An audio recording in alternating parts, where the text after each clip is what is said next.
नमस्ते दोस्तों।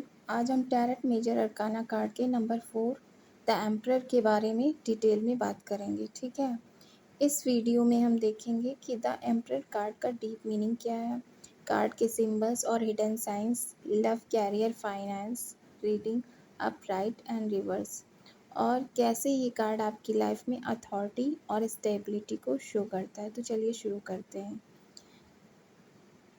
तो the emperor tarot card power, authority, discipline और लीडरशिप का सिंबल है। ठीक है गाइस, सिंपल वर्ड में अगर हम कहें तो इनके अंदर लीडरशिप क्वालिटी होती है, क्योंकि देखिए कितने उससे बैठे हुए हैं अपने सिंहासन में, और कंट्रोल करने की पावर होती है। इनके अंदर रिस्पॉन्सिबिलिटी, स्ट्रक्चर और स्टेबिलिटी होती है। ठीक है, ये कार्ड एक स्ट्रॉन्ग लीडर या फादर फिगर को रिप्रेजेंट करता है, जो रूल्स बनाते हैं, ठीक है, और सिस्टम को कंट्रोल करते हैं।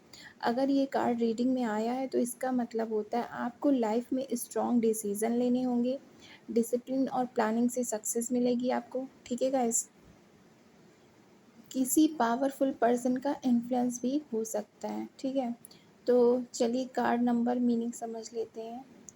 न्यूमरोलॉजी में 4 का मीनिंग होता है stability, foundation, structure, strong base. इसलिए ये कार्ड लाइफ के स्ट्रॉन्ग फाउंडेशन को रिप्रेजेंट करता है। ज़ोडिएक साइंस क्या कनेक्शन है वो भी देखते हैं। तो ये एरीज यानी मेष राशि को शो करता है। एरीज एनर्जी रिप्रेजेंट करती है लीडरशिप, करेज, एक्शन, इनिशिएटिव। ठीक है, इसलिए एम्परर कार्ड बोल्ड और डोमिनेंट पर्सनालिटी दिखाता है। आइए चलिए इसके सिंबल्स भी देख लेते हैं और हिडन साइंस। जो इसने क्राउन पहन रखा है गैस, क्राउन अथॉरिटी और रूलरशिप का सिंबल होता है। ठीक है, मीनिंग है पावर और लीडरशिप। स्टोन जो थ्रोन पे लगे हुए हैं गैस, ये क्या शो करते हैं, एम्परर एक स्टोन थ्रोन पर बैठा हुआ होता है।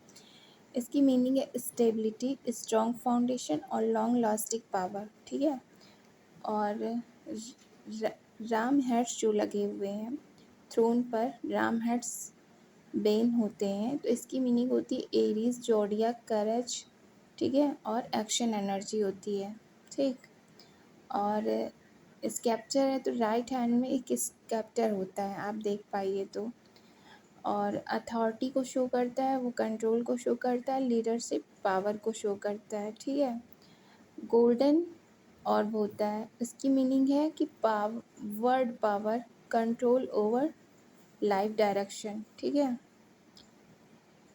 फिर है माउंटेन्स इन बैकग्राउंड, जो माउंटेन्स हैं इनके बैकग्राउंड में वो क्या शो कर रहे हैं, तो माउंटेन शो करते हैं स्ट्रेंथ, डिटर्मिनेशन और स्टेबिलिटी को। अगर ये कार्ड गैस अपराइट में आता है यानी सीधा आता है तो क्या शो करेगा, ये शो करेगा लीडरशिप को, स्टेबिलिटी को, डिसिप्लिन को, सक्सेस थ्रू स्ट्रक्चर। प्रमोशन मिल सकती है आपको, अगर एग्जाम्पल के तौर पे समझे तो बिजनेस कंट्रोल में आएगा आपका, लाइफ में स्ट्रॉन्ग डिसीजन लेने का टाइम है। ठीक है, अगर रिवर्स में आता है तो क्या होगा, कंट्रोल इशू हो जाएंगे, ईगो हो जाएगी, अथॉरिटी प्रॉब्लम होगी, डोमिनेटिंग पर्सनालिटी होगी, बॉस या अथॉरिटी फिगर से प्रॉब्लम हो जाएगी। फिर अगर एग्जांपल में समझे तो रिलेशनशिप में कंट्रोल बिहेवियर होगा। ठीक है, लाइफ में डिसिप्लिन की कमी होगी। चलिए लव में देख लेते हैं, अगर अपराइट में आता है तो मेचर रिलेशनशिप, लॉयल पार्टनर होगा, प्रोटेक्टिव पर्सन मिल सकता है। ऑफन इस रिप्रेजेंट करता है कि हस्बैंड की एनर्जी। ठीक है, फादर लाइक प्रोटेक्टिव पार्टनर ये ज़्यादा शो करता है। अगर गाइस ये रिवर्स में आता है तो डोमिनेटिंग पार्टनर होगा, कंट्रोलिंग रिलेशनशिप होगी, इमोशनल डिस्टेंस हो सकता है, आप ऐसा बोल सकते हैं। अगर कैरियर में देखें तो कैरियर में रिलेशनशिप रोल रहेगा, प्रमोशन मिल सकती है, बिजनेस सक्सेस मिलेगी, अथॉरिटी पोजीशन मिलेगी। ठीक है, एग्जाम्पल के तौर पे समझें तो मैनेजर, सीईओ, बिजनेस ओनर ऐसा हो सकता है। मनी में चलिए देखते हैं तो मनी डिसिप्लिन से आएगा, लॉन्ग टर्म प्लानिंग ज़रूरी होगी, इन्वेस्टमेंट स्टेबल होंगे इससे। अगर गैस हम इसकी स्पिरिचुअल मीनिंग देखें तो इनर अथॉरिटी आ सकती है, सेल्फ कंट्रोल हो सकता है, माइंड डिसिप्लिन रहेगा। ठीक है, मैसेज है कि अपनी लाइफ का रूलर खुद बनेंगे। ठीक है। तो गाइस यही थी रीडिंग ओवरऑल इसकी मतलब यही इसका एक्सप्लेनेशन था गाइस, ठीक है। आई होप आपको समझ में आया होगा।